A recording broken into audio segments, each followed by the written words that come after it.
주님 친히 또 주의 말씀으로 우리를 인도하시고 전하는 자나 듣는 자나 한 성령 안에서 주의 진리로 또 만찬을 나누게 하옵소서.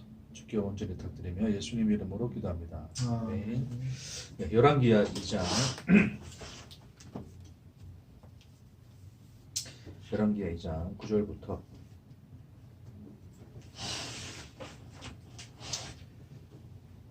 열왕기하 2장 9절부터 14절까지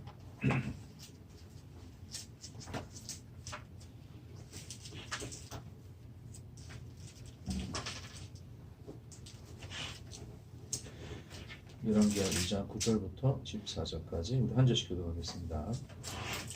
열왕기하 2장 9절부터 14절까지. 건너매 엘리야가 엘리사에게 이르되 나를 내게서 데려감을 당하기 전에 내가 내게 어떻게 할지를 구하라. 엘리사가 이르되 당신의 성령이 하시는 역사가 갑절이나 내게 있게 하소서 하는지라.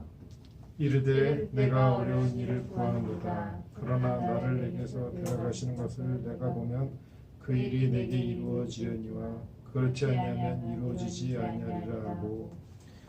두 사람이 길을 가며 말하더니 불수레와 불말들이 두 사람을 갈라놓고 엘리야가 회오리 바람으로 하늘로 올라가더라. 엘리사가 보고 소리지르되 내 아버지여 내 아버지여 이스라엘의 병거와 그 마병이여 하더니 다시 보이지 아니한지라.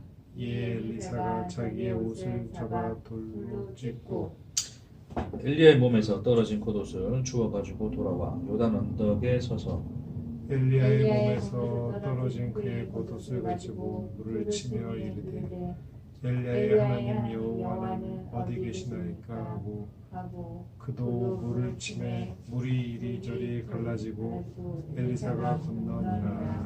아멘. 오늘 이 장면은 이제 그 엘리야가 이제 하늘로 데려감을 당할 때 엘리사가 이제 그 엘리야 자꾸 헷갈리죠. 엘리야에게 이제 한 가지를 구하게 되죠, 그렇죠? 뭘 구하게 되냐면 당신의 성령의 역사가 갑절이나 내게 있게 하소서. 이제 그런 요구를 하게 됩니다. 자, 그러자 엘리야가 네가 내한테 좀 어려운 거 구하는구나. 그 말이 뭐냐면 내가 줄 수도 있는데 좀 쉬운 게 아니야. 응? 그런 의미가 아니라 나로서는 줄 수 없는 것을 구한다 그 뜻이에요. 내가 그 줄 수 없는 거야. 내가 할 수 있는 일이 아닌데 그러나 만일 결국 그것을 하실 일은 누구겠어요? 하나님이시죠, 그렇죠? 그래서 하나님이 이제 너에게로 주시겠지만 그 표적으로서 내가 데려감을 보는 것이다. 내가 데려가는 것을 네가 보게 되면 이제 그 일이 일어날 거야. 그러니까 하나의 조건으로 말해주는 건 아닙니다. 그러니까 잘 이해하셔야 될 게 그러면 엘리야가 소위 이제 승천하는 것을 볼 때까지 따라가면 그렇죠? 엘리사가 이제 그런 결단을 가지고 엘리야가 올라가는 것을 볼 때까지 따라다니면 그러면 하나님이 그 일을 이루어 주시겠다라는 어떤 조건의 의미가 아니라 하나님이 엘리사에게 이제 그 일을 행하실 것이나 그것의 표적으로서 내가 데려감을 당하는 것을 이제 네가 보게 될 것이다라는 그 얘기입니다. 이해하시겠죠? 그러니까 그 일을 네가 보게 되면 하나님이 이제 성령을 너에게 그렇게 허락하실 것이다. 허락하셨다는 것을 네가 알면 된다라는 어떤 표식으로서 이제 그 얘기를 하는 겁니다. 자, 그래서 이제 어쨌든 엘리야는 이제 승천을 하게 되고 이제 하게 되죠. 하게 되고 또 겉옷이 이제 그에게 떨어집니다. 이제 겉옷이 떨어졌다는 것은 이제 선지자의 직무를 이제 이렇게 이어받았다라는 의미로 이제 이해하시면 좋을 것 같아요. 그것에 관련해서도 많은 이야기를 할 수 있지만 일단 오늘 본문에서 우리가 나누고자 하는 것은 좀 다른 부분이라서 자 그래서 이제 그것을 이제 이어받고 이제 이 엘리사가 이제 이 겉옷을 가지고 돌아가지고 그렇죠. 여리고로 돌아갑니다. 이렇게 돌아가는 과정에서 이제 뭐합니까? 또 요단강에 물을 치죠. 이 겉옷을 가지고 그 스승했던 것처럼 이렇게 칩니다. 칠 때 이제 뭐라 그러냐면 이것도 우리 14절에 물을 치며 이르되 엘리야의 하나님 여호와는 어디 계시니까 그렇게 했습니다. 그렇게 하니까 이제 하면서 이 요단강 물을 쳤더니 물이 갈라지고 그 길을 건너게 되는 그 이야기가 지금 오늘 여기 나와 있습니다. 자, 그러니까 우리가 좀 한 가지 좀 보고자 하는 것은 엘리야가 이제 엘리사가 엘리야에게 이제 성령의 능력에 갑절을 원한다라고 하는 이 의미가 어떤 의미인지를 이제 여러분하고 이제 좀 그걸 중심으로 좀 나누면서 또 말씀 한 개 나가도록 할게요. 자, 이제 엘리 하늘로 가는 거 그래 하늘에 떠 있죠, 그렇죠? 회오리 바람. 뭐 이따 칩시다. 너무 잘 그린 것 같은데. 자, 엘리야가 가는 거죠. 자, 하는데 이제 무엇을 구하냐면 성령이 하시는 역사가 이제 갑절이 맺게 뭐 성령의 능력이라 칩시다. 성령의 능력이 자신에게 갑절이 있도록 해달라. 자, 이것이 뭐냐면 이제 단순히 엘리사가 나 엘리야 당신보다 좀 더 나은 능력의 선지자가 되고 싶으니까 내게 능력을 좀 더 주십시오. 당신보다 더한 능력을 주십시오. 이제 그런 의미로 해석을 해서 이제 우리 부흥회 때 옛날에 많이 들었던 기억이 있죠, 그렇죠? 성령의 역사가 갑자기 이렇게 해달라고. 근데 엘리사는 단순히 이제 그런 어떤 욕심에서 이제 이 이야기를 하는 게 아니라 이제 이 이야기를 가지고 뭐 또 여러 가지 또 해석은 있습니다. 이제 장자 같은 경우에는 뭘 합니까? 재산을 물려받을 때 다른 자식들보다 2배를 물려받죠, 그렇죠? 2배. 그게 갑절입니다. 갑절이 된 게 그냥 2배입니다, 2배. 원어상 해석을 하면 그 둘을 이제 2배를 구한 것인데 결국 장자에게 물려주는 재산이 2배예요. 그러니까 엘리야가 이제 선지 학교가 있죠, 그렇죠? 선지 생도들이 있는데 그 생도들을 이끌어갈 인도자로서 장자로서 이제 내가 그 자리에 물려받게 해달라는 요구로서 갑절을 요구했다라는 뭐 해석들이 있어요. 뭐 그것도 일리 있다 생각을 합니다. 근데 이제 한편으로 또 생각해 보면 사실 이 갑절이 그 장자에게 나눠주는 그 재산에서의 그 2배는 그러니까 부모가 가지고 있는 재산 중에서 자식들에게 나눠줄 때 다른 자식들이 받는 양의 2배예요. 그렇죠? 근데 이제 이거는 뭘 이야기하는 거예요? 이제 이 뭐 선지 생도들에게 나눠주었던 성령의 역사가 있는데 그들이 받을 능력의 2배를 원하는 게 아니죠, 그렇죠? 누구는 이렇게 2배를 원합니까? 그렇죠. 그러니까 소위 이야기하면 장자라 친다면 그런 거예요. 부모님한테 당신이 가진 재산의 2배를 달라는 거예요. 좀 그건 좀 말이 안 되죠, 그렇죠? 그래서 약간 장자의 의미로 하기는 이제 조금 뭐 무리가 있지 않나 생각은 들지만 어쨌든 뭐 또 그런 의미도 가지고 있다라고 생각을 해볼 수 있습니다. 자, 근데 제가 볼 때는 성령의 능력에 갑절을 보였다는 것은 엘리야를 통해서 하나님의 역사가 드러났는데 그 역사하심으로 나타나는 하나님의 그 능력이 2배로 저한테 있기를 원한다라는 이야기로 그냥 그렇게 보시는 것이 조금 더 이제 부드럽지 않나 생각은 듭니다. 자, 그래서 어쨌든 성령의 능력을 갑절을 구했어요. 그럼 왜 갑절을 구했겠습니까? 우리가 좀 그런 질문을 할 수 있겠죠, 그렇죠? 이유가 뭘까요? 이유가 자, 엘리야가 사역을 했습니다. 많은 사역을 했어요. 그럼에도 불구하고 자, 이스라엘에 하나님께서 행하시는 역사가 엘리야를 통해서 드러났어요. 하늘에 그런 표적들이 나타났단 말입니다. 뭐 설명하지 않아도 여러분 다 아실 거예요. 뭐 갈멜산부터 시작해가지고. 자, 그럼에도 불구하고 이 이스라엘은 엘리야를 통해서 보여진 표적을 통하여 하나님 자신을 보더란 말입니까? 안 보더란 말입니까? 여전히 보지 않더란 거예요. 다시 말해서 변하지 않습니다. 그렇죠? 그들은 여전히 뭐합니까? 하나님과 우상을 함께 동시에 섬기죠. 그렇죠? 근데 하나님과 우상을 동시에 섬긴다는 것은 말 그대로 그들이 섬기는 하나님 또한 뭐예요? 결국 우상이에요. 우상. 하나님을 섬기지 않는다는 뜻입니다. 이해하시겠어요? 자, 그래서 하늘의 표적이 드러났으나 여전히 그들은 하나님을 믿더라 안 믿더라? 믿지 않더라. 하나님을 보지 않더라. 그 하나님을 구하지 않고 그 하나님 뜻대로 살아가지 않더라. 그 변하지 않는 그 암울한 세상, 그리고 더욱더 이제 그 바알의 그 신앙, 그 숭배 사상이 더 이제 그 신학들이 더 이제 거세지는 그런 상황 속에 놓여져 있는 거죠.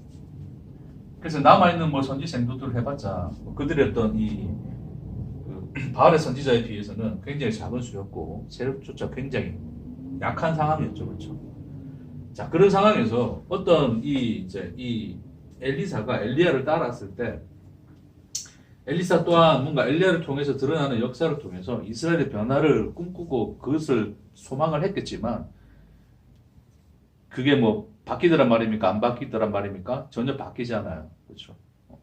그렇게 전혀 이제 뭔가 진척이 되지 않는 오히려 더 암울해지는 상황에서 누구조차 떠나고 있어요? 엘리야조차 떠나고 있는 것이죠. 그렇죠? 자, 그런 상황에서도 선지 선도들을 또 맡아야 되고 그래서 리드해 가야 되는 어떤 이 상황 속에서 이 엘리사는 뭐 할 수밖에 없었다? 이름 써놓읍시다. 엘리사는 뭐 할 수밖에 없습니까? 뭘 느낄 수밖에 없어요? 그렇죠?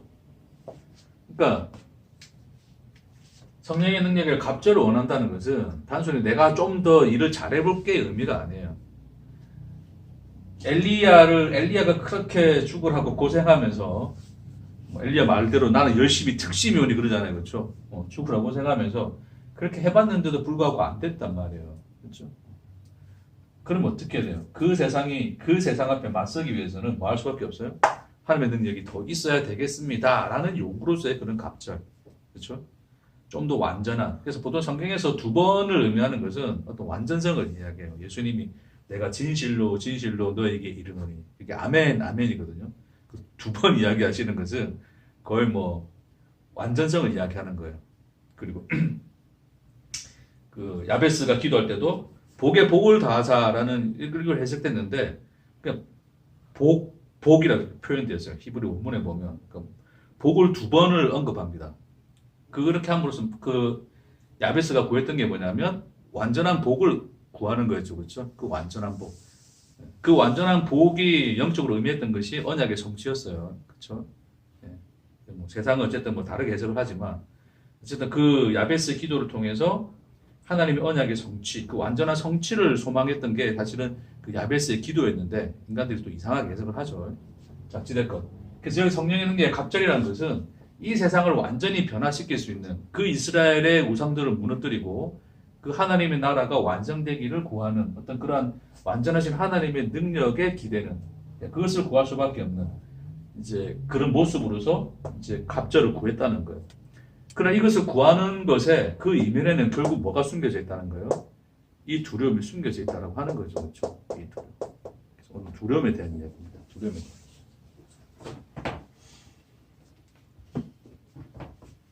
자,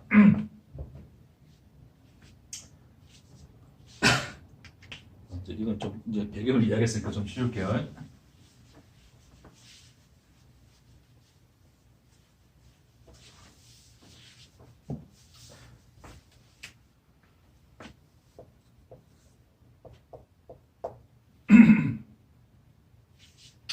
자, 인간이 있습니다. 자, 인간이 그냥 이제 일반적인 우리 그 인간의 본성 그 현실은 뭡니까? 인간이 이제 좀 줄여서 쓸게요. 좀 스스로 이제 존재가 되고자 하는 그런 어떤 욕망 속에 이 놓여져 있는 그 죄인들의 현실, 그 인간들이죠, 그렇죠? 인간들입니다. 자, 근데 이제 인간들은 사실은 실상은 자기 안에 이게 뭐 생명이라는 게 사실은 존재합니까, 안 합니까? 그러니까 스스로 존재를 여길 뿐이지 존재 자체는 존재가 맞습니까, 아닙니까? 존재는 아니란 말이에요, 그렇죠? 존재는 아니란 말이에요. 그러니까 그 속에는 사실 뭐예요? 없음이잖아요, 없음. 그 속이 텅 비어 있는 거예요, 사실은. 실상은. 그러니까 우리가 우리 내면을 탐구하고 뭐 더 들여다 보면 결국 공허함밖에 없어요. 그렇죠? 자, 그래서 인간은 그러나 그럼에도 불구하고 인간의 인식 체계라고 하는 것은 스스로 존재하고자 하는 욕망 속에 놓여져 있으니 자기를 뭐로 인식해야 돼요? 존재를 인식해야 돼요. 근데 존재를 인식할 수 있는 거리가 내 속에 있습니까? 없습니까? 없어요. 없으니까 뭘 할 수밖에 없다고요? 그들이 구하는 것은 뭐밖에 없다? 이렇게 그릴까요? 그들을 둘러싸고 있는 뭐? 그렇죠. 그걸 우리 뭐라 그러니까? 그걸 세상이라 그러는 거예요. 세상. 그렇죠. 뭐 세상이 뭐 그냥 다 뭐 전체 유니버설 다 뭘 이야기할 수도 있겠지만 보통 세상이라는 것에 우리가 뭐 어떤 내용들이 들어갈 수 있냐면 그냥 내가 살아가는 그런 환경, 나의 처지, 뭐 나의 집, 나의 가정, 어떤 나의 상황 이런 게 다 하나의 세상으로서 자기 앞에 놓여져 있는 것이죠. 그렇죠? 자, 이런 것을 통해서 결국 내 속에 뭔가 없으므로 그 세상의 것을 통해서 나를 존재를 인식하고자 하는 거예요. 자, 그래서 결국 그 하나님 되기 위해서 따먹었던 게 뭐였어요? 그게 선악과였어요. 그런데 지금 오늘날의 그 선악과는 결국 뭡니까? 세상입니다. 세상. 세상 그 자체가 뭐가 된다고요? 선악과가 되는 거죠. 왜요?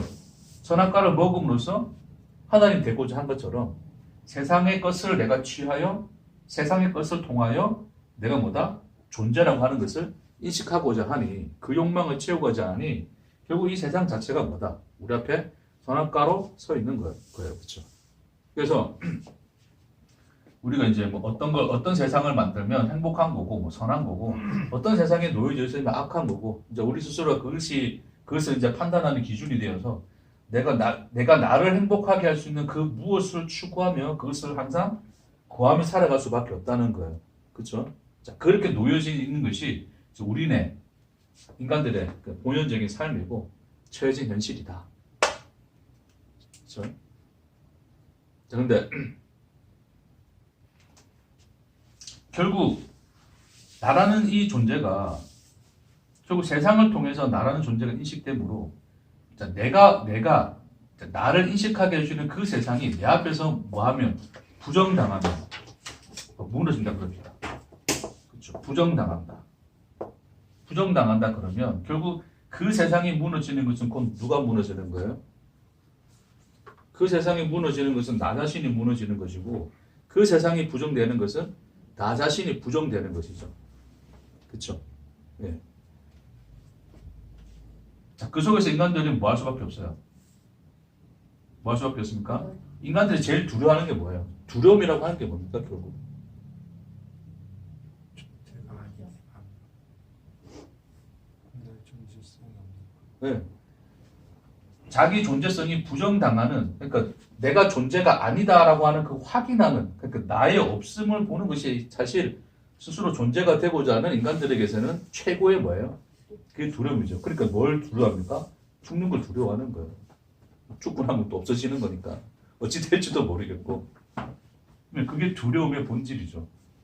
그러니 살아있는 한 어찌됐든 그 세상을 통해서 나는 나를 확인하고 사는데 그 세상이 무너지고 그 세상이 부정되는 것을 뭐 할 수밖에 없다?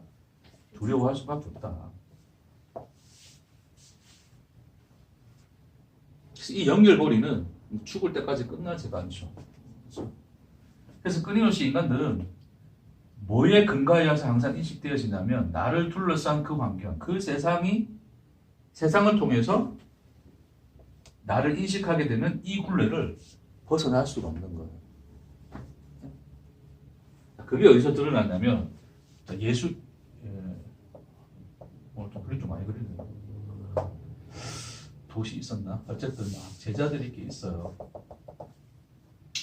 여기 베드로 형님 하나 그립시다. 참, 풍랑이 일고 막 풍랑이 맞나? 자, 풍랑이 있는 밤이었어요. 풍랑이 있는 밤이었어요. 자, 그러니까 이 도로 젓고 있는 제자들이 너무 힘든 거예요, 그렇죠? 그렇게 막 물과 사투를 벌이고 있는데 저 멀리서 그냥 어떤 물체가 시꺼먼 게 이제 이 바닷물을 가르고 걸어서 이제 자기들한테 다가오고 있는 거예요, 그렇죠? 다가오고 있어. 그러니까 뭐라 그럽니까 이 제자들이? 뭐라 그래요? 귀신이다 그러는 거예요, 귀신이다. 그냥 두려워 떠는 거예요. 그럴 수 있겠죠. 바다 위에서 그 시꺼먼 밤에 그 파도 보는 것도 무서운데 그 위를 그냥 위에 걸어오는 또 뭔가를 보면 그렇죠. 공포 영화죠. 자, 어찌됐건 왔습니다. 그러니까 예수님이 뭐라 그래요? 내니 마라? 두려워 말이야. 그렇죠. 안심하라. 두려워하지 마라. 안심하라 그러는 거예요. 내니 안심하라. 자, 그러니까 베드로가 뭐라 그럽니까? 주님이시거든 나로 무리를 걷게 해달라 그러거든요. 예수님이 내려오라 그래요. 내려왔어요. 오, 무리를 걸었어요. 그렇죠? 걷습니다. 자, 이 장면을 말씀 볼게요. 말씀을 좀 한번 확인하면서 여러분 마태복음 14장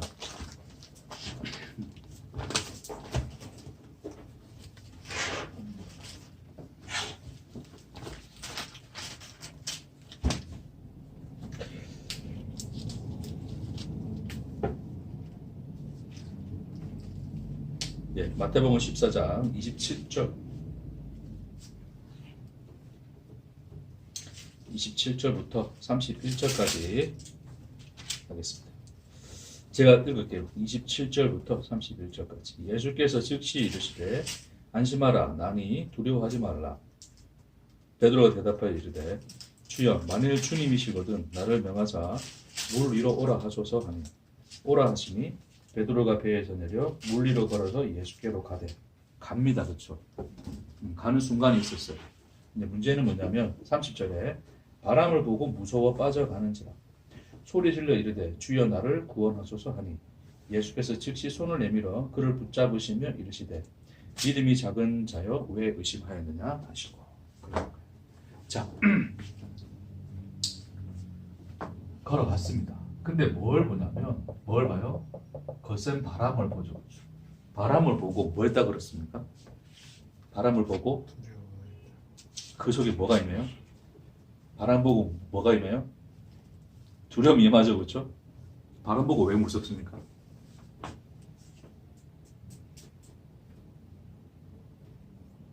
여기 보세요 여러분. 자 지금 예수님이 지금 서 있어요. 그렇죠? 예수님이 지금 여기 물 위에 서 계신단 말입니다. 그렇죠? 오라 하셔서 주님이시니까 갔어요. 가는데 가면 됐잖아요. 그렇죠?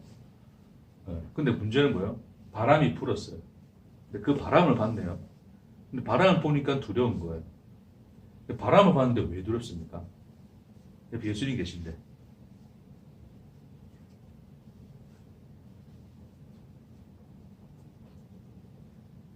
그 전까지는 이제 정신 못 차리고 있다가 바람 보니까 어우 정신 차리고 오씨 바다 지금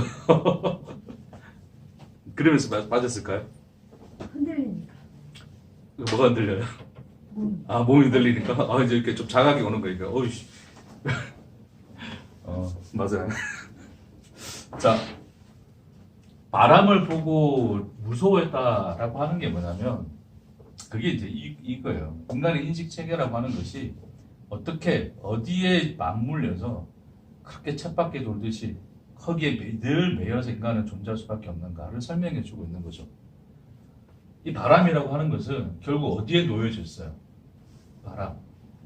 바람은 뭡니까 결국? 그게 세상이잖아요. 그러니까 사실 이 물결치는 이 파도. 자, 이 물 자체를 또 여러 가지 의미로 해석을 할 수 있지만 그냥 지금 저는 여기서 그냥 하나의 어떤 세상의 현실로 보겠습니다. 자, 이 물 바다가 하나의 어떤 세상의 현실로서 자, 근데 예수님은 그 현실과 관계없이 그냥 걸어서 오시는 거예요. 그거 예수님 보고 갔어요. 갔더니 갔단 말입니다. 같이 예수님처럼 걸었어요. 근데 뭐예요? 바람을 봤더니 뭐 하기 시작했더라? 두려워하기 시작했더라. 네? 왜? 그 바람이 지금 뭐 나를 도와주고 있는 바람입니까? 나를 위협하는 바람입니까? 나를 위협하는 바람일 거 아니에요, 그렇죠? 그러니까 뭐 할 수밖에 없어요? 두려워하는 거예요. 그러니까 이 바람을 봤다는 것은 뭐냐면 결국 이 사람의 인식 속에 뭐가 들어왔다? 세상이 들어온 거예요. 자, 이 인식의 체계 속에 그냥 탁 걸려버린 거예요, 그냥. 그러니까 여전히 그 세상을 보듯이 그 세상을 통해서 나는 이러한 것으로서 세상을 인식하고 살았는데 결국 뭐예요? 바람을 봤다는 것은 결국 그 세상의 현실을 본 것이고 그 세상이 나를 위협하고 있으니 이 세상이 부정당하고 무너지는 그 모습이니 나는 뭐 할 수밖에 없겠다? 두려울 수밖에 없겠다. 왜냐하면 그 바람, 그 파도, 이 현실 속에서는 나라는 게 존재할 수 있어요? 없어요? 존재할 수 없거든요. 그래서 바람과 파도는 나라는 존재가 존재할 수 없는 세상의 무너짐과 부정당하는 그 모습으로 서 있는 거예요. 자기 앞에. 그러니까 그걸 통해서 자기는 뭘 느낄 수밖에 없어요? 아, 나는 뭐다? 존재가 아닌 애를 근원적으로 느낄 수밖에 없는 거예요. 그러니까 죽을까봐 두렵다는 게 사실은 그 뜻입니다. 이해되시겠어요? 그러니까 그 바람을 보고 뭐요? 무서워? 빠져가는지야. 빠져버려요. 빠졌다는 게 뭡니까? 결국 그 이 죄인들의 현식의 인식 체계 속에 매몰되어 버린 거예요. 예? 여러분이 두려움이 있을 때 두려움을 잘 한번 생각해 보세요. 결국 무엇이 두려운지, 왜 내가 두려운지를 생각해 보세요. 언제 두려운지를 한번 또 생각해 보세요. 해보시면 결국 나라는 이 인간도 결국 뭐다? 이런 세상을 선악과로 인식하는, 그래서 그것을 통해서 나를 존재를 인식하는 그 인식 체계의 굴레, 그 속에 여전히 놓여져 있구나. 그 속에 매몰되어서 나는 오늘도 뭐하고 있구나? 두려워하고 있구나를 보는 거죠. 지금 그거예요. 근데 그는 왜 걸을 수 있었을까요? 걷는 것은 또 왜 있었습니까? 왜 그게 가능합니까? 그 전에 예수님은 왜 걷습니까, 이 위를? 그렇죠. 귀신은 사실 다른 말로 하면 우리와 다른 놈이거든요. 맞죠? 우리와 다른 분이시니까 걷는 게 맞아요. 예수님이 그 무리를 걸으셨다는 것의 의미가 뭐예요? 세상에 속하지 않는. 그렇죠. 그분은 이 세상, 인간의 그 인식 체계 속에도 갇히지 않으시고, 인간이 바라보는 그 세상, 그렇죠? 우리가 보는 그 현실, 그 하나의 현상으로서의 그 현실에 뭐 하신 분이다? 구속되지 않으신 분이시다. 그렇죠? 이게 사실은 하나님 나라의 현실이거든요. 하나님 나라 현실. 예수가 하나님 나라인데 그 하나님 나라의 현실이 세상의 그 현실에 구속될 수 있습니까? 없습니까? 없음을 이야기해 주는 거예요. 이해되시겠어요? 그건 뭐야? 그 세상이 예수를 속박할 수 없잖아요. 그러니까 예수는 뭐합니까? 그 세상의 현실과 관계없이 하나님 나라로 그를 걸어오시는 거예요. 예수가. 그러니까 예수는 결국 예수만 누구시기 때문에 결국 그렇죠. 내가 존재니라. 예수가 무리를 걸어오시는 것을 통해서 보여주는 거예요. 그러니까 이 세상의 현상 속에 구속되어서 그 현상에 속박되어서 그 현상의 원리 속에서만 이게 되어지는 그 무엇이라면 그 자체가 다 뭐예요? 이 굴레 속에 있는 것이므로 다 뭡니까? 존재입니까? 아닙니까? 존재가 아니란 말입니다. 근데 예수는 뭐라고요?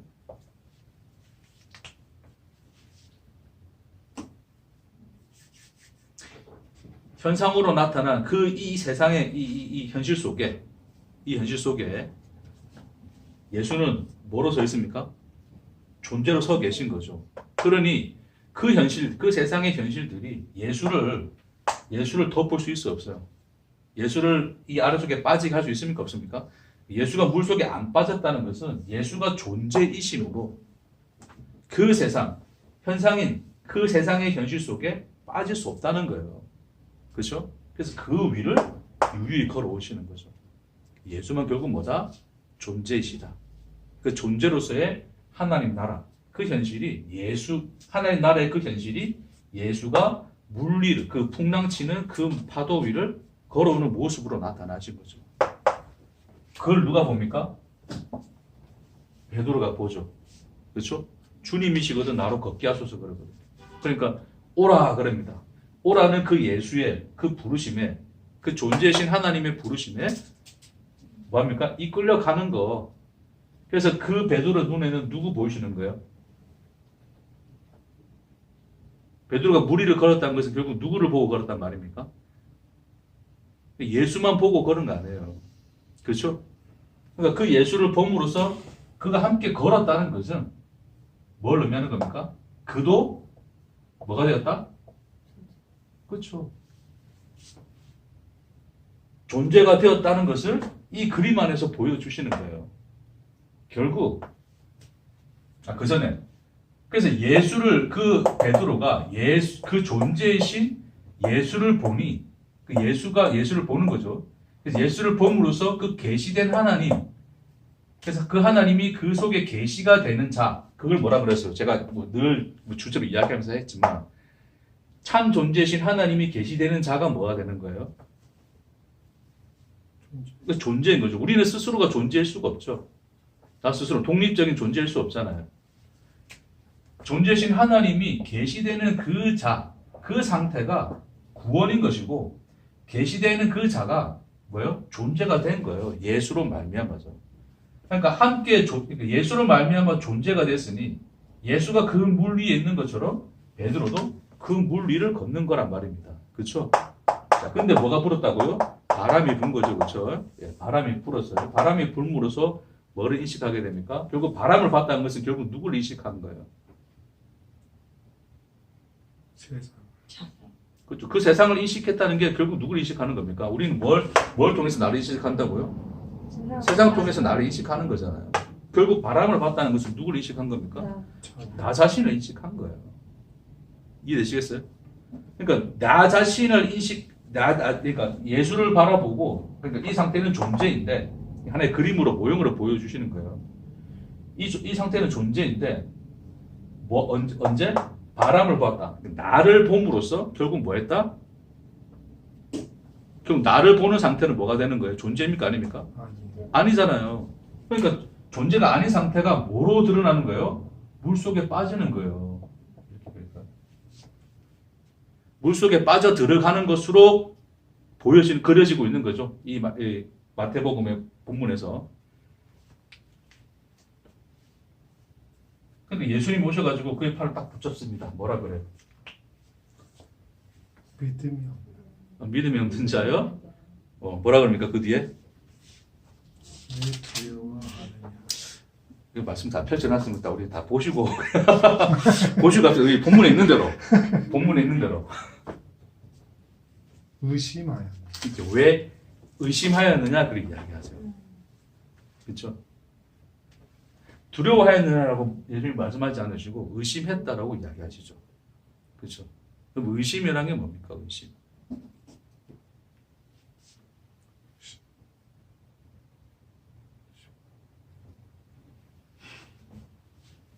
의심이 뭡니까? 믿지 않는 거. 그러니까 이제 우리 혹시 단어적으로 생각하면 그냥 단순히 믿지 않는 것의 반대말이 뭐예요? 의심. 의심하는 거죠, 그렇죠? 자, 볼 때 제가 믿는 거의 반대는 안 믿는 건데, 안 믿는 것도 결국 의심일 수도 있겠죠. 알겠습니다. 자, 단어적으로 볼 때, 그러니까 안 믿는 거, 그렇죠? 안 믿는 게 의심일 수 있어요. 근데 이제 좀 더 다른 의미가 있어요.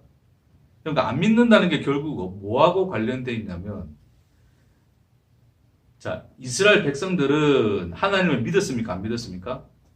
믿었죠. 믿었잖아요. 그럼 이 하나님 의심하지 않았네요? 의심했죠. 어떻게 왜 의심했습니까? 그게?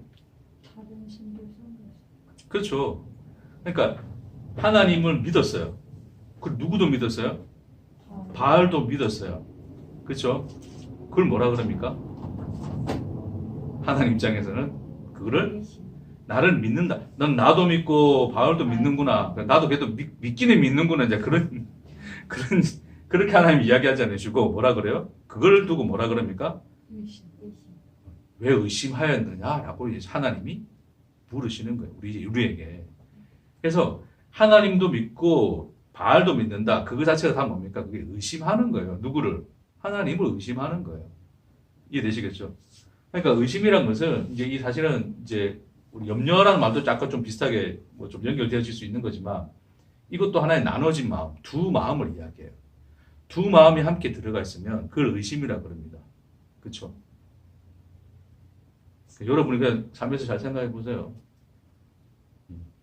나는 남을 믿어준다고 이야기하지만 남은 나를 보고 너 나를 의심하고 있다 그러는 경우가 있을 거예요.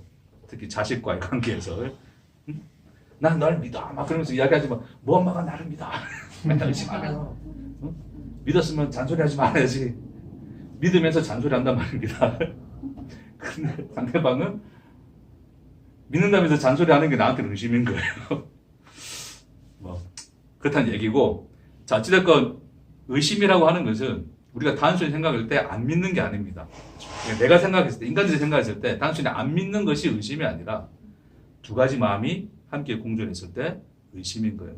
다시 말해서 앞에 예수님이 계시죠, 그렇죠? 계셔요. 그럼에도 불구하고 바람을 봤다는 것은 누구를? 나를 동시에 함께 인식해버리는 거예요. 그것이 뭐다? 의심하는 거예요. 이해되시죠? 결국 이 예수를, 자, 인간들이 나를 인식하기 시작해버리면 예수를 뭐로 보냐면 나를 위한 또 하나의 세상으로 봐요. 뭔 말인지 이해하시죠? 그 말이 뭐냐면 예수를 하나의 선악과로 본다고요. 예수 통해서 구원받는다. 예수 통해서 천국 간다. 예수 통해서 복 받고 잘 살아야지의 내용으로 간단 말입니다. 예수는 내게 무엇으로 유익한가를 계산하기 시작해요. 그러니까 인간들이 인식하는 자인식, 스스로가 자기를 인식하는, 나를 인식하는 그 자인식이 사실은 그 모든 죄의 뿌리고 씨앗이라 생각하시면 돼요. 그 인식 자체가 인간의 그 스스로 존재가 되고자 하는 그 욕망에 놓여져 있는, 그러니까 그래서 무엇이든지 나를 존재하기 위해서 뭘 삼습니까? 대상으로 삼아버린다 그랬죠. 그렇죠? 내가 나를 존재로서 인식해버리는 순간 나는 나 외의 대상, 사실 그게 세상인데 그 대상들을 전부 다 나를 존재하기 위한 그 도구로서 인식하는 거예요. 그 대상으로. 그러니까 내가 나를 인식하고 예수를 함께 인식한다. 그러니까 나도 여기 있고 하나님도 거기 있어라고 하는 그 인식은 나를 존재를 인식하는 이 인식과 하나님이라는 그 존재를 인식하는 그 두 인식이 함께 있는 거잖아요. 사실은 함께 있을 수 있는 것은 아닙니다. 함께 있을 수 있는 그 종류의 것이 아니에요, 사실은. 하나님을 인식하는 것과 나를 인식하는 것은 동시에 양립할 수 없어요. 그걸 제가 뭐라고 말씀드렸었어요? 하나님과 재물은 겸하여 섬길 수 있다 없다? 없는 일 하잖아요. 재물이 그 나잖아요, 나. 나의 인식이라는 그릇 안에 나와 하나님이 동시에 있을 수 있다 없다? 없다. 그게 하나님을 인식하는 것이 무엇인가를 본질적으로 드러내 주시는 말씀이었어요. 네? 그러니까 결국 하나님을 인식한다는 건 뭐냐면 내가 참 하나님을 인식해버리면 나라고 하는 존재 자체를 인식할 수 있어요, 없어요? 나라는 존재를 인식할 수 없는 상태가 되는 거예요. 그러니까 하나님을 인식하면 동시에 나가 인식되어질 수 있는 이 상황이 있을 수 있습니까, 없습니까? 없어요. 그 상황 자체가 있을 수 없는 거예요. 이해되시겠죠? 근데 나도 인식하고 하나님도 인식해. 이건 다 뭡니까? 이미 내가 인식되어졌다는 이 상태 자체가 결국 내가 인식하고 있는 그 신이 참 하나님이시다 아니다? 아니다. 나가 존재이기 때문에 나를 존재를 인식하고 있기 때문에 그 무엇이든지 나는 뭐다? 나를 존재하기 시키기 위한 대상으로 삼을 거 아니에요. 그러니까 내가 인식되어지고 있어. 나는 존재해. 라고 하는 이 존재로서 인식되어지고 있는 상태에서 하나님 존재하시지? 라고 말해버리면 그 하나님은 뭐로서 존재할 수밖에 없는 거예요? 나를 존재하기 위한 하나의 대상으로만 존재하고 있는 거예요. 어쨌든 잘 기억이 안 나시면 존재와 하나님 어쨌든 그 부분 나중에 다시 들으셔서 좀 조회수 좀 올려주시면 지나간 것은 잊으라. 또 늘 새롭게 하면 되니까. 이해되시겠죠? 네. 그러니까 뭘 이야기하다 여기까지 왔지? 자, 그래서 나라는 존재가 인식되어지는 베드로가 처음에 걸었다라고 하는 것은 뭐냐면 사실은 자기는 인식되어지지 않는 거예요. 사실은 바다 위에 걷는다는 게 이게 말이 됩니까? 그러니까 우리가 생각했을 때 그렇죠? 네. 내가 이 바다 위를 건다는 게 나를 인식하는 상태에서 바다를 걸을 수 있어요, 없어요? 우리는 그런 세상을 살아봤습니까? 안 살아봤습니까? 살아보지 못했잖아요. 그 세상 속에 놓여져 있기 때문에 그냥 바다에 빠져 들어가는 게 그게 당연한 것이고 그러니까 베드로가 예수를 보고 배를 떠났을 때의 그 상황은 나라는 존재가 인식되어지는 상황입니까? 아닙니까? 아닌 거예요. 아닌 거예요. 예수만 보인 거예요. 그러니까 하나님만 인식되어졌을 때에 나라는 존재에 대한 인식이 완전히 파괴된 상태, 하나님의 그 존재 인식이 나의 존재 인식이 완전히 파멸한 상태가 바로 뭐예요? 물 위에 떠 있는 거예요. 존재가 되어 있는 상태. 그렇죠? 근데 바람을 봤다라고 표현한 게 뭐라고요? 나에 대한 인식이 들어와 버리는 거예요. 나의 존재에 대한 인식이 들어와 버리니 뭐 할 수밖에 없습니까? 예수는 이제 더 이상 뭐로 존재하는 거예요? 참 하나님으로서 그 존재로서 인식되어지는 게 아니라 예수는 뭐다? 나의 존재를 위한 대상으로 서 있는 거예요, 그냥. 이해되시겠어요? 그 상태에서 뭐 합니까? 그 상태는 뭐다? 존재가 아닌 상태, 뭐라 그래요? 빠져 들어간다, 그러는 거예요. 물 속에.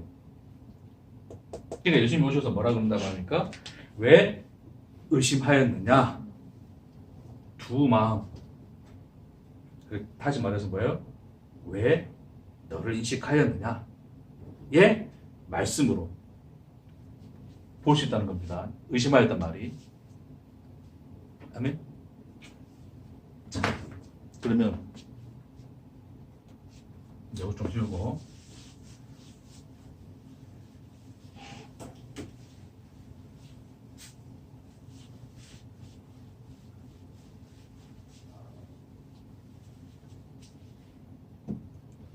다시 오늘 본문으로 돌아오겠습니다.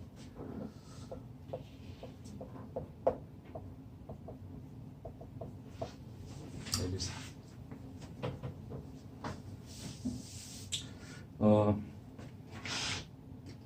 엘리사가 뭐 갑절의 능력을 하나님께 뭐 성령의 능력을 구했다는 뭐 그 자체를 뭐 제가 비판한다든지 그 자체가 뭐 잘못됐다 이야기하는 것은 아니에요. 잘 이해하십시다. 사실 뭐 제가 뭐 그 상황이어서도 그럴 수밖에 없었을 것 같아요. 그렇죠? 왜요? 아까 현실이 그렇고 스승은 이제 갖고 자기가 이제 그것을 또 맡아서 해야 되는 상황이어서 뭘 의지하겠습니까? 뭘 의지해야 돼요? 뭐 하나님의 능력을 의지할 수밖에 없겠죠, 그렇죠? 없어요. 자,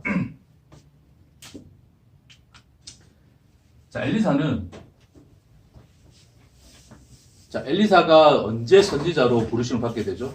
기억하십니까? 엘리사가 선지자로 부름받게 되는 그 시점. 그렇죠. 진짜 성퀴즈 되면 진짜 우리 1등하지. 그러니까 진짜 좀 말씀 좀 읽고 그러세요. 좀 읽읍시다 그냥. 왜 그러세요? 자, 100번 읽어도 몰라요. 자, 하나님께서 자 엘리야가 이제 그 뭐 갈멜산 사건 이후에 저기 이제 그 하나님 산 호렙에 가잖아요, 그렇죠? 호렙에 가서 이제 뭐 어쨌든 뭐 그 로뎀 나무에서 이제 낙담하고 하다가 하나님께서 이제 내가 지시한 산으로 가라 했더니 이제 호렙 산에 가게 됩니다. 산에 가서 이제 거기서 굴에 숨어 있는데 하나님이 이제 말씀이 임해가지고 굴 앞에 나와서 산 앞에 서라 그래요. 그러면서 이제 거기서 막 뭐 천둥도 치고 뭐 번개도 치고 지진도 일어나고 뭐 난리가 나죠. 자, 그럼에도 불구하고 거기에 하나님이 계십니까? 안 계십니까? 안 계세요. 그렇죠? 근데 언제 하나님이 그에게 계시가 되죠? 세미한 음성. 그 모든 지진 후에 아주 작은 세미한 음성이 있는지라. 그래서 그 세미한 음성 속에서 하나님의 말씀을 듣게 돼요. 그래서 그런 이제 어떤 하나님과 엘리야의 대화 속에서 하나님이 이제 뭐라 그러냐면 이제 너 대신 내가 누구를 선지자로 세우겠다? 엘리사를 선지자로 세우겠다. 그렇죠? 뭐 나중에 예후도 세우겠다. 뭐 그런 얘기 쭉쭉 하시는데 그런 과정 속에서 하나님은 이미 누구를 엘리사를 엘리야를 대신하여 선지자로 하나님이 뭐 하셨습니까? 택하셨어요. 그렇죠? 자, 그 얘기를 듣고 이 엘리사는 결국 하나님의 말씀을 따라서 그 엘리사에게 찾아가지고 그렇죠? 갔더니 이제 밭에서 소 12결의를 가지고 그렇죠? 굉장히 이제 부유한 어떤 하나의 어떤 집이었다. 이제 보통 이제 그렇게 우리가 보통 표현을 하는데 어떤 부유한 지주의 아들로서 이제 밭을 갈고 있는 상황에서 엘리야가 그에게 이제 겉옷을 던집니다. 겉옷을 던졌다는 게 뭐냐면 이 선지자의 이 직무를 이제 네가 이어받을 거야. 하나님이 너를 부르셨어라고 하는 표시로서 준 거예요. 그러니까 이미 엘리사는 언제? 그때 그 밭에서 소로 이제 밭을 갈다가 하나님의 부르심을 받게 된 상황이었죠. 됐죠?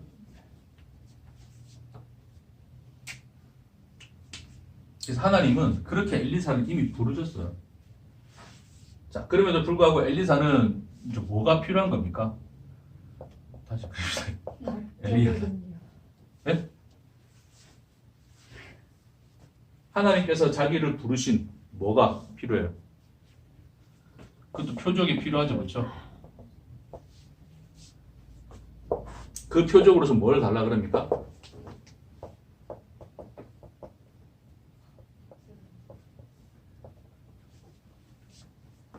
그러니까 하나님이 나를 부르셨다면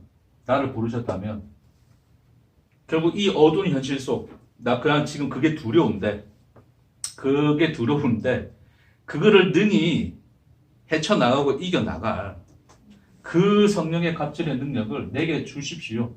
그것을 표적으로 주셔서 나를 부르셨다라고 하는 것을 뭐하게 달라? 확증해 달라고 하는 거죠. 그렇죠?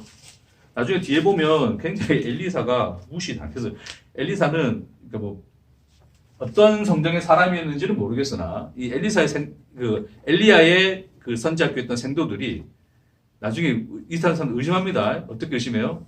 뭐 뒤에 다음에 이제 우리 또 그 부분 좀 보겠지만 엘리야가 승천했잖아요, 그렇죠? 근데 뭐라 그러냐면 진짜 승천했는지 우리가 어떻게 확인할 수 있습니까? 우리가 직접 가서 확인하게 해주십시오. 그걸 뭐라고 표현하냐면 성령께서 엘리야를 들어올리시다가 어디 던져설 수도 있으니까 그 시체가 어디 널브러져 있을 수 있지 않겠습니까? 우리에게 50명이 있으니 사람을 보내어서 확인하게 해달라 그러거든요. 엘리사 가지 마라 그래요. 가지 마라.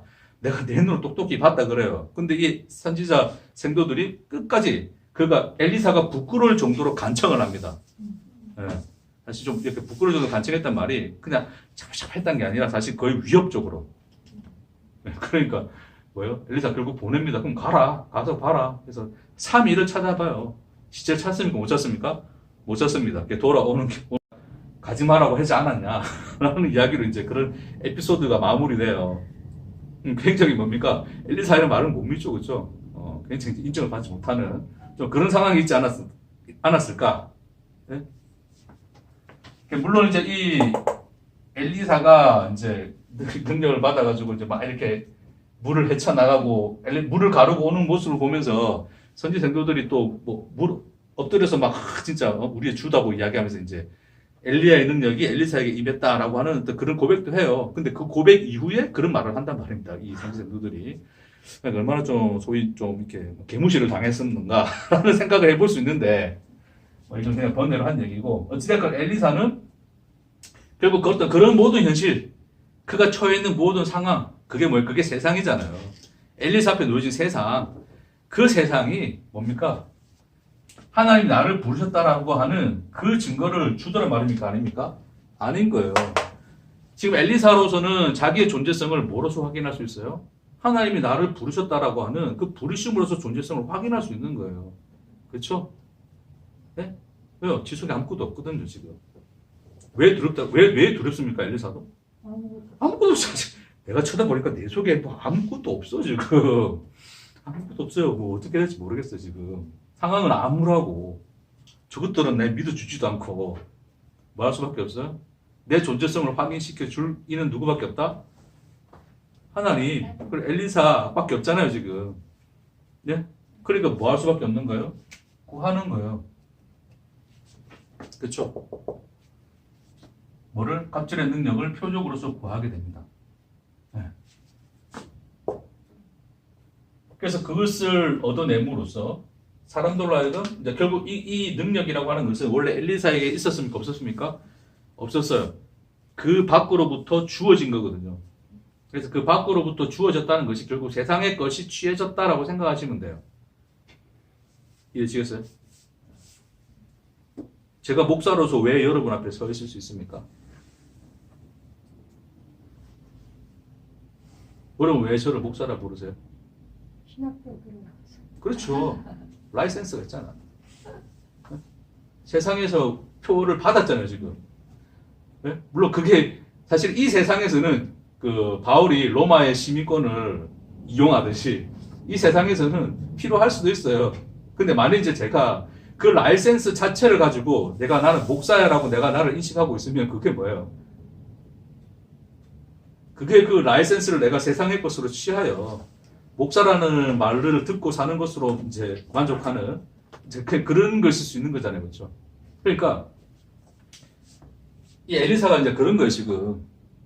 하나님으로부터 오는 이제 그 표적을 취하여 얻음으로써 이 세상 앞에서의 자기의 선지자로서의 존재성, 그것을 뭐 하고 싶은 거예요? 가지고 싶은 거예요. 됐습니까? 그러니까 엘리야도 뭐 우리와 성정이 같은 사람이라 그랬던 것처럼 엘리사도 우리와 다를 바가 있습니까? 없습니까? 없어요. 똑같이 두려워하고 똑같이 의심하고 똑같이 그러한 세상 속에 놓여져 있는 인식의 굴레에 놓여져 있는 현실일 수밖에 없다는 거예요. 이해하시겠어요? 그러니까 지금 이 장면이 굉장히 어떤 어둡고 암울한 이스라엘의 그 현실을 타개해 나가기 위해서 뭔가 그 스승의 선지자로부터 위대한 능력을 받아서 하나님의 일을 수행하고자 하는 어떤 하나님 위대한 선지자의 그 직무 위임식을 그려주는 게 아니라 여전히 누구도 엘리사도 못났다라고 하는 것을 우리에게 뭐예요? 그냥 있는 그대로 묘사해 주는 거예요. 그렇죠?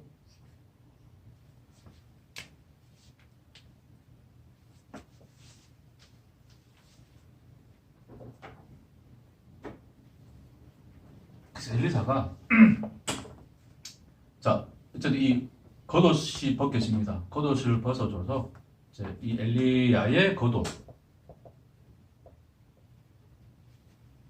입게 돼요. 뭐 이거 입고 살았는지 모르겠으나 겉옷 얻게 됩니다. 자, 그러면서 또 이 엘리야가 뭐라 부르신다면 이제 이 엘리사가 뭐라 부르신다면 엘리야가 승천하는 것을 보고 뭐라 그래요? 우리 읽었던 11기야 2장 12절에 엘리사가 보고 소리 지르되 내 아버지여 내 아버지여 이스라엘의 병거와 그 마병이여 하더니 다시 보이지 아니하는지라. 이에 엘리사가 자기 옷을 잡아 둘로 찢고. 그러니까 이 엘리야가 떠나는 것을 보고 그 마치 뭐를 내 아버지여 내 아버지여라고 부르시죠, 그렇죠? 그러면서 뭐라 그럽니까? 이스라엘의 병거와 그 마병이여, 그렇게 표현해요. 결국 그 엘리야를 보면서 이 엘리사가 보았던 것은 뭘 보았다는 거예요? 이스라엘의 병거와 마병으로서의 그 직무를 충실히 행했던, 그렇죠? 그 엘리야의 모습을 보았다는 거 아니에요. 그러니까 결국 그것들로 말미암아서 이 세상의 암울한 현실이 이 엘리사와 그 생도들 그리고 그 이스라엘 민족 중에 결국 그 믿음을 지키면서 살아가고자 했던 그름으로써 이스라엘 멸망을 막아냈던 그 모든 자들의 하나의 뭐였다? 방어막이었다. 방패막이었다. 그러나 그 방어막이 떠나는 모습을 보며 뭐 할 수밖에 없는 거예요. 그냥 부르짖는 거예요. 울부짖는 거예요. 그러면서 그 엘리야가 올라가는 것을 보고 자기 옷을 둘로 찢습니다. 그렇죠? 그 슬픔과 그 암울한 현실, 자기의 어떤 절망을 그대로 그렇게 표현을 하는 거예요. 그렇죠? 네. 그리고서 이 엘리야가 벗어놓은 겉옷을 가지고 그는 뭐 합니까? 이 요단강을 둘러치죠. 그리고 이 요단강은 갈라집니다. 그리고 이 요단강을 엘리사가 건너게 됩니다. 자, 이것이 오늘 우리가 읽었던 본문의 전체 내용인데 중요한 건 그거예요. 이 엘리사가 물을 치며 하는 말이 있어요. 물을 치며 하는 말이 뭡니까?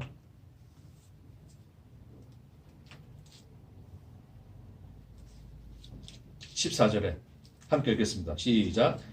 엘리야의 몸에서 떨어진 그의 겉옷을 가지고 물을 치며 이르되 엘리야의 하나님 여호와는 어디 계시니까 하고 그도 물을 치매 물이 이리저리 갈라지고 엘리사가 건너니라 그렇게 되어 있어요. 뭐라 그래요? 나의 하나님은 어디 계시나이까?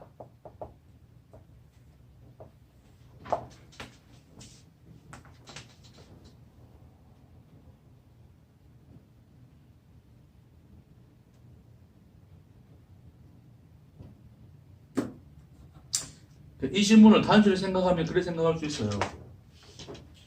자, 어떻게 생각할 수 있습니까? 이제 일단은 엘리야가 가는 걸 보고 진짜 뭔가 우리 몸에, 그러니까 이 자기 자신에게 어떤 느낌적인 느낌? 어쨌든 성령이 임한 어떤 뭐 충만함 그런 것을 느꼈을지는 모르겠습니다. 그렇죠? 근데 일단 저는 일단 아닌 것 같은데 어쨌든 뭐 그걸 느꼈다 칩시다. 그럼에도 불구하고 자 겉옷을 가지고 뭐예요 이거를? 물을 치죠, 그렇죠? 물을 쳤더니 물을 치면서 하는 말이 뭐냐면 엘리야 하나님은 어디 계시나이까? 라는 이 말을 해요. 그렇죠? 이것이 가지고 있는 의미의 1차적인 의미는 뭡니까? 결국 그 하나님의 능력이 누구에게 왔음을? 자기에게 왔음을 뭐를 통해서?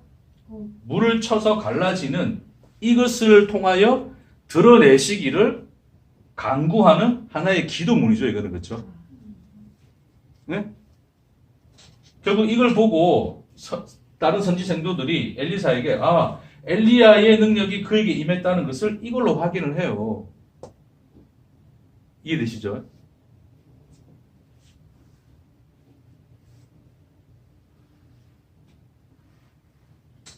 지금 제가 오늘 뭘 이야기하려고 또 이렇게 빙빙 돌리나 그럴 수 있는데 이제 뭐 거의 결론에 다가왔습니다. 자 이제 전체 내용을 잘 이제 기억하시면서 잘 들으셔요. 자 엘리야의 자꾸 엘리사 자꾸 헷갈려가지고 엘리사의 이 고백이 그쵸? 이 고백이 사실은 오늘 본문의 뭐 핵심이라고 볼 수 있겠죠. 엘리야의 하나님은 자 지금 엘리사를 통해서 지금 드러난 하나님은 어떤 하나님으로 나타났어요?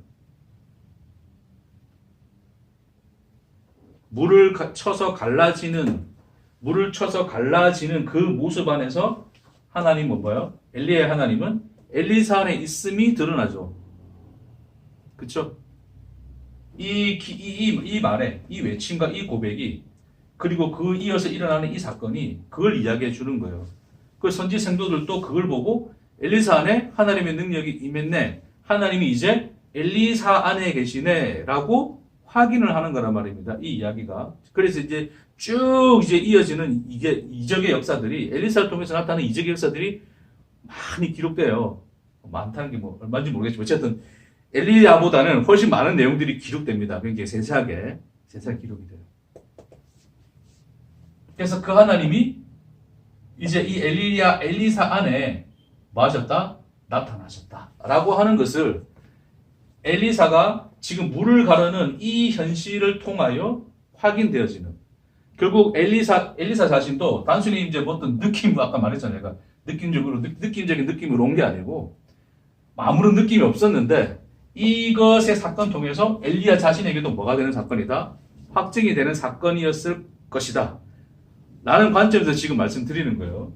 그러니까 엘리야 자신도 결국 엘리사가 던져준 겉옷을 치면서 그 엘리야의 하나님은 어디 계시나이까? 라는 그런 기도로서 이 길이 열려지는 이 현상을 보고 자기 안에 뭐다?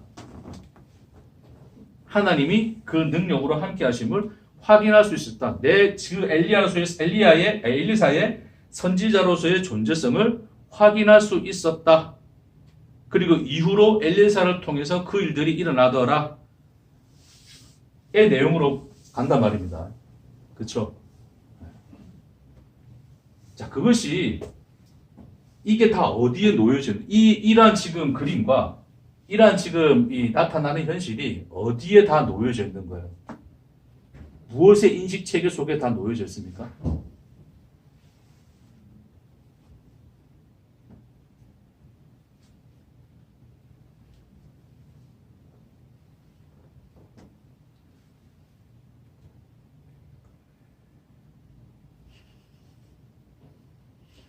그 뭐 이거 며칠 전에 한 것도 아니고 조금 전에 한 것도 아니고.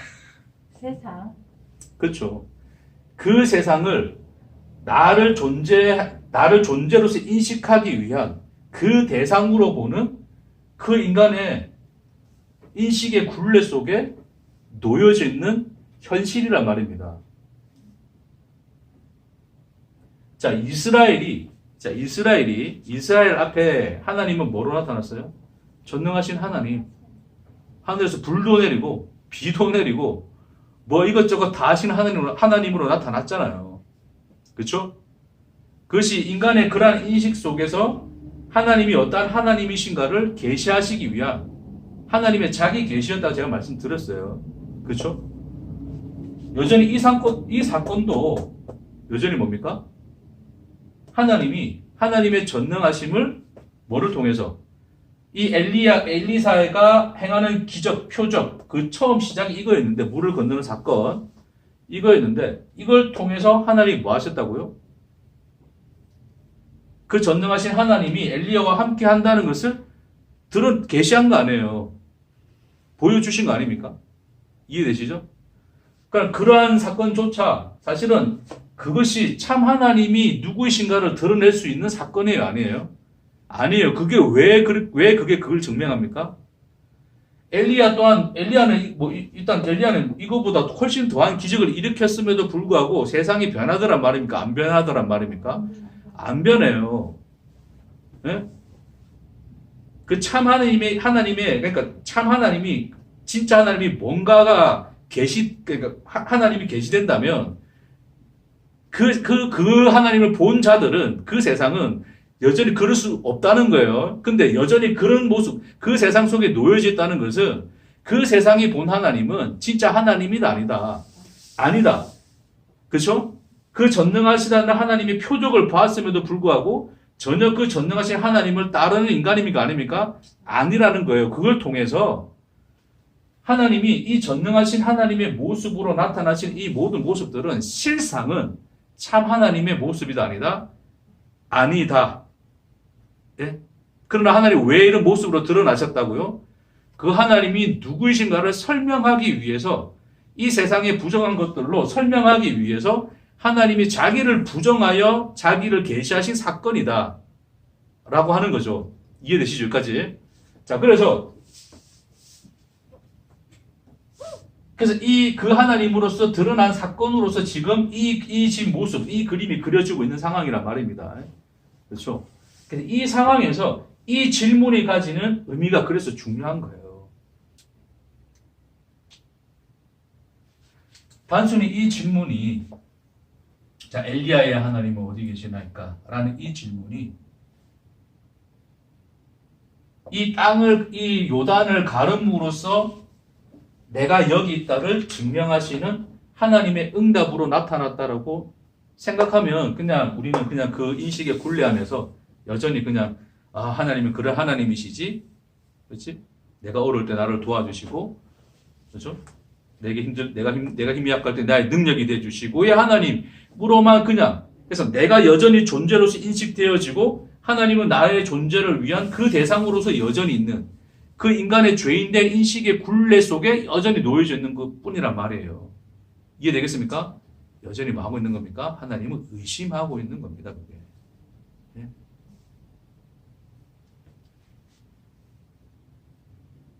여전히 이 엘리사가 그러한 인식 속에서 하나님을 찾고 그 하나님을 확인하고 살아가는 선지자였다면 이 엘리사는 그 평생을 뭐로 살았어요? 의심하며 산 거예요. 예? 지금 엘리사가 의심했다는 건 아닙니다. 우리가 그렇게 엘리사를 본다면 여전히 그래서 엘리사가 앞으로 이어지는 그 표적들을 통해서 역시 엘리사는 하나님의 선지자였어. 엘리사를 통해서 하나님이 이런 기적이 나타났어의 내용으로 이 엘리사가 행한 모든 표적과 기사의 내용들을 본다면 여전히 그것을 보는 그 독자는 뭐에 놓여져 있어요? 의심병에 놓여져 있는 거예요. 여전히 하나님을 의심하고 있는 거예요. 오늘날 많은 사람들이 하나님을 믿는다지만 뭐 하고 있어요? 결국 그 하나님을 뭐로 보는 거예요? 내가 존재하는데 이 존재를 존재가 되게 해줄, 더 풍성한 존재, 완전한 존재가 되게 해줄 그 대상으로 하나님을 보고 있으면, 그 세상, 그 선악과로서 하나님을 인식하고 있으면, 그러니까 나와 하나님이 동시에 인식되는 거라 그랬잖아요. 그렇죠? 그렇게 되어버리면 그게 어떤 상태다? 바다에 빠져 들어가는 상태에 그 인식의 세계 속에 매몰되어서 여전히 그 종노릇을 하고 있는 그 상태로 빠져 들어가 있는 그 현실이란 말입니다. 그러니까 그게 뭐라고요? 의심하였느냐 요즘에 그랬잖아요. 그러니까 평생을 하나님을 뭐 하며 산 거예요, 그렇게. 그래서 살다 가면. 의심하며 살다 가는 거예요. 예? 그러니까 오늘 이 본문을 볼 때도 우리가 단순히, 엘리사가 이런 식을, 이런 어떤 이 하나님의 기적과 이 기사의 방식으로 선지자로서 인정받았네의 결론으로 가버리면 우리는 여전히 뭐예요? 의심병에 놓여져 있는 겁니다. 의심하며 하나님을 본 거죠. 그렇죠? 하나님은 엘리사의 이 질문은 정말 중요한 질문이에요. 모든 인류가, 모든 그 인간들이 해야 할 질문이에요. 그렇죠? 근데 하나님은 오늘 본문에서 보면, 자, 마치 하나님은 이 질문에 대한 답을 뭐로 보여주셨다? 이걸로 보여줬다라고 우리는 생각할 수밖에 없을 거예요. 그렇죠? 왜? 어디에 계시나니까? 물이 갈라지네? 여기 있네의 하나님으로 가는 거예요. 그러나 엘리야의 하나님은 그 하나님이 아니었죠. 그렇죠? 제가 지난 시간에 말씀드렸잖아요. 엘리야의 하나님은 누구십니까? 자, 인간들이 세상을 세상을 뭐로 바꾸고 싶어 한다고요? 하나님의 나라로 바꾸고 싶어 한다는 게 뭡니까? 세상을 하나님 나라로 대체해버리면 내가 뭐예요? 하나님 나라 사람 되는 거죠. 인간들의 인식체계가 그렇잖아요. 왜 끊임없이 우리는 세상을 하나님 나라 만들려고 그래요? 내가 하나님 나라의 존재가 되기 위해서 만들려고 하는 그 속성에 놓여져 있는 거라 그랬잖아요. 그렇죠? 그래서 여전히 그 세상을 하나님 나라로 바꾸기 위해서 꿈꾸며 그걸 바꿔가려고 하는 거예요, 인간들이. 그렇죠? 근데 하나님은 뭐라 그랬어요? 엘리야의 그 하나님은 어떤 하나님이었습니까?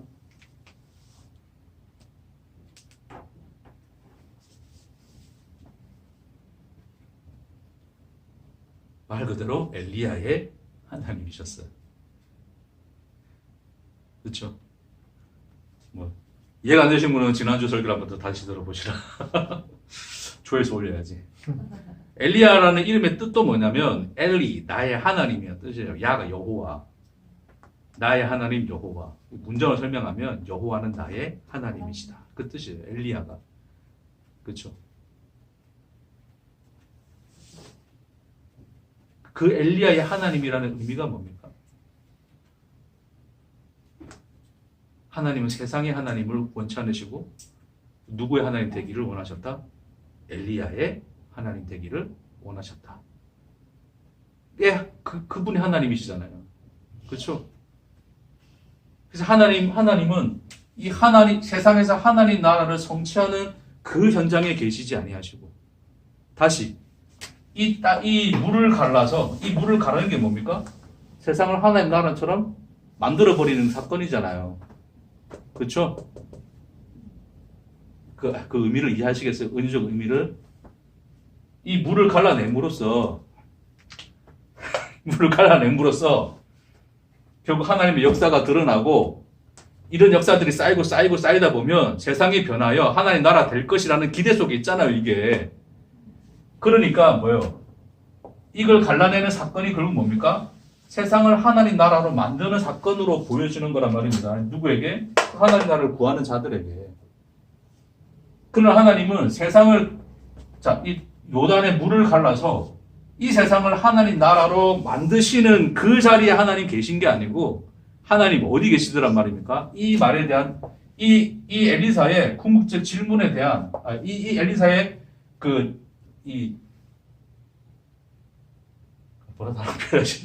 엘리사의 이 간절한 이 질문에 대한 하나님의 궁극적 대답은 어디에 있었다고요? 여기 있었잖아요. 여기. 하나님 어디 계신다고요? 십자가에. 엘리야의 하나님은 어디 계시나이까? 어디 계신다고요? 하나님의 응답은 이거였습니다. 그렇죠? 결국 이 십자가가 의미하는 게 뭐였다고요?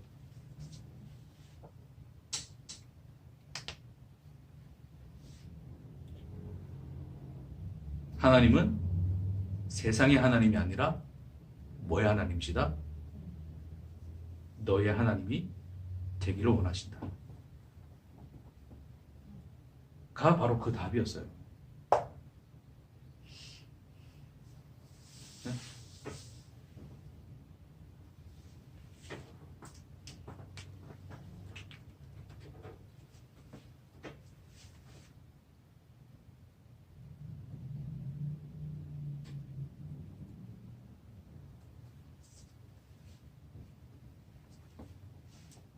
그러니까 이 십자가는 요단강을 두 조각 내는 사건도 아니고 하늘에서 불이 떨어지는 사건도 아니고 하늘에서 비를 내리는 사건도 아니고 이 땅을 아름다운 동산으로 만드는 사건도 아니에요. 십자가는 무슨 사건이에요?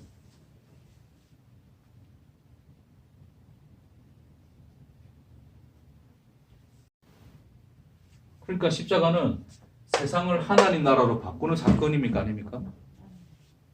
아니라고요. 그 여전히 사람들은 뭐요? 자, 예수님 그렇게 이야기하시죠. 하나님 나라에 대해서는 다음에 한 번 더 우리 좀 주제를 가지고 여러분과 좀 더 이제 좀 깊이 있게 좀 나누도록 하고요. 사람들은 여전히 이제 예수님 말씀하셨던 것처럼 하나님 나라가 임하였으니 회개하고 복음을 믿으라 그래요. 그렇죠? 그래서 예수님이 하나님 나라를 선포하시죠. 자, 그러니까 사람들이 이제 뭘 꿈꿉니까? 예수를 통한 하나님 나라를 꿈꾸는 거예요. 그럼 예수를 통한 하나님 나라를 꿈꿨다는 것은 결국 예수를 뭐로 봅니까? 세상. 자, 하나님 나라는 결국 내가 사는 이 세상, 나를 존재로 만들어줄 세상을 뭐로 만드는 거예요? 하나님 나라로 만들어버리는 거잖아요. 그렇죠? 그러니까 예수가 그 하나님 나라를 뭐 해줄 분? 완성해 줄 분으로 생각하는 거예요. 그러니까 예수를 통해서 예수가 하나님 나라를 성취해 주시네 라는 그분으로 예수를 인식했다는 것은 결론적으로 예수를 뭐로 인식하고 있는 상황이다? 여전히 나를 존재케 하기 위한. 그러니까 하나님 나라가 나의 존재잖아요. 그게 나를 존재케 해줄, 나를 성취해 줄 뭐로 본다? 그 대상으로 보고 있는 거예요. 여전히. 그렇죠? 그러니까 십자가조차도 뭐로 봐요? 그 예수 십자가를 통해서 하나님 나라가 완성되었으니 이제 하나님 나라가 이제 이 세상을 뭐해라? 하나님 나라로 확장시켜라. 만들어라 그러잖아요. 인간들이. 그러니까 그 예수의 십자가조차도 뭐로 삼아버려요? 십자가조차도 뭐로 삼아버린다고요? 나를 존재케 하기 위한 그 대상, 그 도구로 삼고 있는 거예요. 여전히 인간들이. 그러니까 십자가를 보면서 여전히 누구와 누구를 함께 인식하는 겁니까? 나와 누구? 하나님을 동시에 인식하는 거예요. 그게 뭐예요? 십자가를 뭐 하는 겁니까? 의심하는 겁니다. 의심. 십자가를 의심하는 거죠. 그렇죠? 그게 인간들입니다.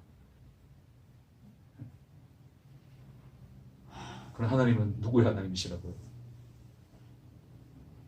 엘리야의 하나님, 너의 하나님이십니다. 아멘. 다시 한번 말하지만 99의 나라보다 나는 너를 원하노라. 가 바로 하나님이 이 엘리사가 질문한 엘리야의 하나님은 어디 계시나이까의 질문에 대한 답이십니다. 아멘. 그래서 예수의 십자가를 본 자는 봤다는 것은 그 십자가를 본 순간 그 본 자들은 뭐요? 나라는 존재가 인식되어질 수 있습니까? 없습니까? 없어요. 예수의 십자가를 통해서 그 참 하나님만 내 속에 인식되어진 자, 경험상, 자, 단 한 번만이라도 그 경험이 있었던 자라면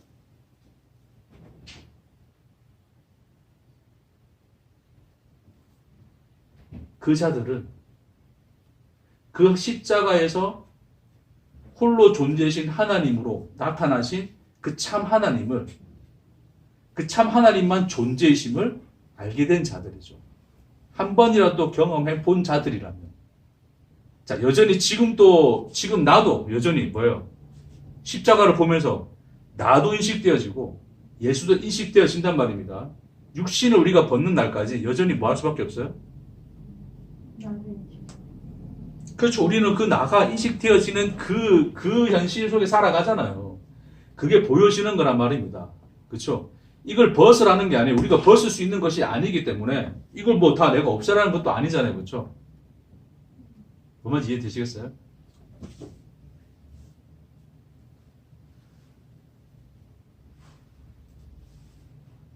제가 오늘 뭐 이 말씀 했다고 해서 그러면 하나님만 인식하고 살아야 되겠네. 이제 그래 결론으로 가버리시면 조금 곤란합니다. 그렇죠? 어떻게 가야 될까요, 그럼 여러분?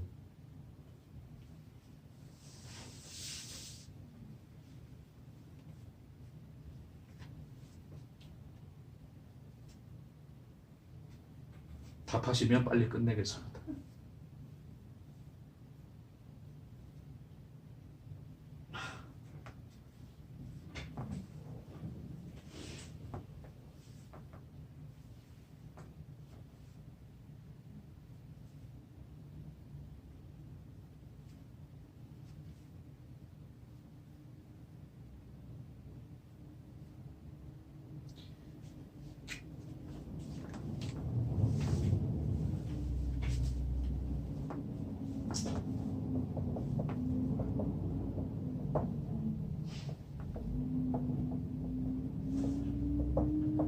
자, 여러분, 이 차이가 뭡니까?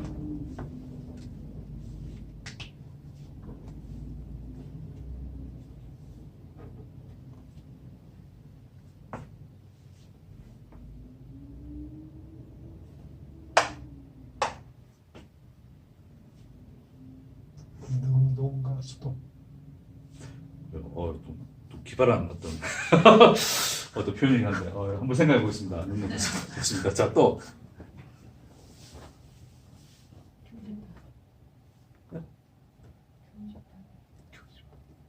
교집합이 뭐예요?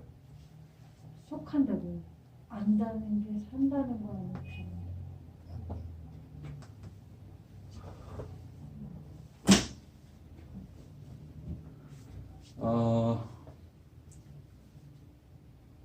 자, 좀 더 다른 표현 한번 좀 더 생각해 봅시다. 표현이 좀 그러나? 이거 뭐 차이점이 뭘까요? 자, 우리 보통 우리 이전에 일반적으로 우리가 신앙생활 할 때 사람들이 그런 거잖아요. 자, 하나님 말씀을 배웠어요. 그럼 하나님 말씀 배웠으니까 하나님 말씀대로 뭐 해야 돼요? 살아야 돼요. 그렇죠? 그 말이 뭐예요? 아는 것대로 살아내야 되죠. 자, 그 말이 뭐냐면 아는 것과 사는 것이 다를 수 있다는 거죠. 그러니까 아는 대로 살아야 된다는 말은 아는 것과 사는 것이 다를 수 있다는 말이에요. 그러니까 아는 대로 살아야 되는 거예요. 근데 그러니까 아는 대로 살지 않으면 내가 아는 것이 아는 거예요, 헛것인 거예요. 이제 그래 우리는 이제 사람들이 생각하잖아요. 그러니까 항상 말씀을 배우고 성경 공부를 하고 뭐 진리를 깨닫고 하고 난 뒤에는 꼭 그대로 뭐 해야 돼요? 살아내야 된다. 이제 그런 얘기 많이 하잖아요. 그렇죠? 살아내야 된다. 네?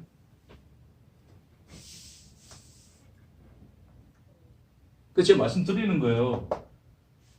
목사님, 그러면 의심은 나와 하나님을 동시에 인식하는 거고 하나님만 인식하는 게 믿는 건데 그럼 내가 하나님 믿으려면 하나님을 인식해야 되는 거잖아요. 나 그래 알았어요.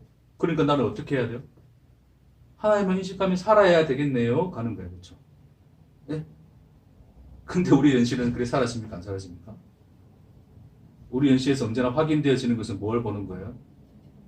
죄된 나가 확인되어지는 거잖아요. 내가 보여지잖아요. 여전히 그 하나님조차도 그 하나님을 뭐로? 나의 존재를 위한 어떤 그런 대상으로 늘 그런 하나님으로 보려는 욕망성, 그 유혹 속에 언제나 있는 나를 발견하잖아요. 그렇죠? 그럼 어떻게 해야 됩니까? 이런 내 욕심 다 끊고 이런 생각들 다 걷어내고 내 마음속에는 온전히 그 하나님만 계시도록 뭔가 하나님만 바라보고 세상 일도 안 하고 말 그대로 그냥 우리 일반적으로 살아가는 그 삶을 다 포기하면 될까요? 말 그대로 그냥 수도원 들어가서 하나님만 만나다 그냥 하나님만 생각하도록 도 닦듯이 그냥 조용한 곳에 가서 묵상하면 될까요? 제가 진짜 구체하게 이런 말까지 있으면 안 해도 되는데 지금 왜 이런 말을 하냐면 확인이 좀 느끼시라고. 이제 우리가 그렇게 생각하는 거예요. 아는 것을 내 삶으로 살아냄으로써 내 아는 것이 맞는 것으로 만들고 싶은 거죠, 그렇죠? 네? 그래서 안다는 것과 산다는 것을 따로 구분시켜 놨어요. 우리는 그래요. 그렇죠? 그러니까 아는 것대로 사는 사람이 진짜 아는 거다라고 하는 거죠. 잠깐 사는 것은 누구에게 달려 있어요? 사는 것은 하나님이 살아주십니까? 내가 삽니까? 내가 사는 내가 살고 있잖아요. 그럼 내가 사는 것을 통해서 내 아는 것이 참인지 아닌지를 증명하는 거죠. 그러니까 이런 인식조차도 다 뭐에 놓여져 있어요, 이게. 인간의 원리, 내가 원인 되어서 하고자 하는 그 모든 욕망 속에 다 있는 거잖아요. 뭔 말인지 이해되시죠? 네? 그러니까 내가 살아내면, 나는 아는 대로 살아냈으니 나는 참된 삶을 사는 거야 라고 사람들이 생각할 거란 말입니다. 근데 아는 것은 이건데 사는 것은 이게 아니야, 내 모습이. 와, 진짜 나는 진짜 아는 것도 아니고 믿는 것도 아니고 나는 진짜 아무것도 아닌 일에 간단 말입니다, 인간들이. 그렇죠? 빨리 합시다. 결론입니다. 아는 것과 사는 것은 다른 게 아닙니다. 같습니다. 아는 게 사는 것입니다. 그리고 사는 게 아는 것입니다. 여러분이 예수를 통해서 제가 그랬잖아요. 한 번이라도 그 예수, 그 십자가에서 나란 존재의 없음, 그러니까 나란 존재의 없음이라는 인식도 사실 없죠. 그 하나님만 오롯이 그 하나님의 영광과 그분의 사랑만이, 그 은혜만이 내게 온전히 소위 이제 인간의 표현대로 경험되어졌던, 그것을 알게 되었던 그 순간이 있다면 이미 우리는 뭐 한 겁니까? 안 자들입니다. 한 번도 그것을 알지 못한 자들은 모르겠죠, 그렇죠? 그러나 이제 그것을 안 자들은 안 거예요, 그냥. 알면 그냥 그대로 사는 것이 결국 그 삶의 삶입니다. 이해하시겠어요? 그 알을 통해서 언제나 우리 안에서 확인되어지는 것은 뭐밖에 없어요? 그렇죠. 십자가, 그분의 은혜, 그 사랑 아니고서는 우리로서는 아무것도 아니면 언제나 보게 되고 확인되어지는 것, 그것이 의심하지 않고 그분을 믿는 삶의 모습입니다. 그러니까 여러분 마음에도 염려가 있고 두려움이 있고 의심이 있다고 해서 난 믿지 않는 거야 그러지 마세요. 뭔 말인지 이해하시겠죠? 그 말 하려고 마무리를 길게 했네요. 사십시오. 하지만 아십시오. 그 십자가에 나타나신 그 하나님의 대답. 99의 나라보다 나는 너를 원하노라. 그렇게 우리에게 다가오시고 자기를 비추신 하나님의 영광 안에서 또 한 주도 평강하시길 주의 이름으로 축복합니다. 기도하겠습니다.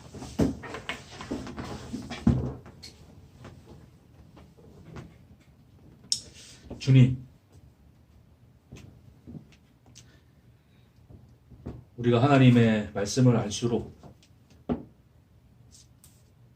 저들과 다른 나를 발견하는 것이 아니라 저들과 똑같을 수밖에 없는 나를 보게 하시니 감사합니다.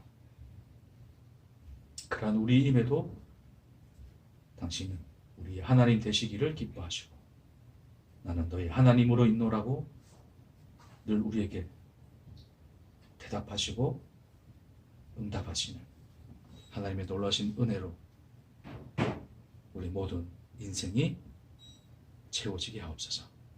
감사드리며 예수님 이름으로 기도합니다.